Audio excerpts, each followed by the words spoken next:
Hello everyone, welcome back to TypeScript and Playwright journey. In the previous video, we have seen the basics of TypeScript. In this video, we will see about two things that we need in our TypeScript and Playwright journey.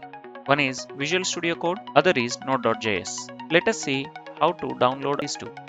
First, we will see how to download Visual Studio Code and install in your machine. Open any web browser and go to Google and just search for download Visual Studio Code. The first result will be the code.visualstudio.com. Click on that. You will see download Visual Studio Code. If you are using Windows, download the file from here.